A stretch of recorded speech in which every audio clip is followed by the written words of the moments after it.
आज भारताचा 77वा प्रजासत्ताक दिन. दिल्लीतील कर्तव्य पथावर 30 चित्ररथांद्वारे भारतीय सामर्थ्य आणि संस्कृतीचं दर्शन. प्रथमच 21 स्वदेशी तोफांद्वारे सलामी देणार. 77,000 प्रेक्षक पाहणार कर्तव्य पथावरील परेड. राज्यातील अनेक ठिकाणी तिरंगी रंगाची विद्युत रोषणाई. प्रजासत्ताक दिनानिमित्त विद्युत रोषणाई. महाराष्ट्राच्या रुपाली कदम यांना जीवन रक्षा पदक जाहीर. मुख्यमंत्री फडणवीसांकडून रुपाली कदम यांचं अभिनंदन. वर्धाच्या सेवाग्राम येथील कर्मचाऱ्यांचं बेमुदत उपोषण. विविध मागण्यांकरता उपोषण सुरू. खासदार अमर काळेंनी घेतली उपोषणकर्त्यांची भेट. मुंबईत हक्काचं घर घ्यायची सुवर्ण संधी. मार्चमध्ये म्हाडाची 3,000 घरांची लॉटरी. कोकण मंडळाच्या 4,000 घरांची लॉटरी काढणार.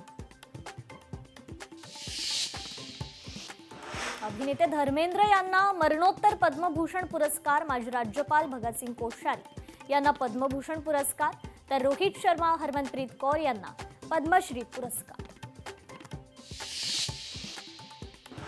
केंद्र सरकारकडून पद्म पुरस्कारांची घोषणा. विविध क्षेत्रातील 131 जणांना पद्म पुरस्कार. 5 जणांना पद्मविभूषण पुरस्कार, 13 जणांना पद्मभूषण, तर 113 जणांचा पद्मश्री पुरस्काराने गौरव होणार. महाडमधील शिवसेना आणि राष्ट्रवादीमधील राडा प्रकरणी मंत्री गोगावलेंचा मुलगा विकास गोगावलेला जामीन मंजूर. विकास गोगावलेसह शिवसेनेच्या 8 आरोपींनाही जामीन मंजूर.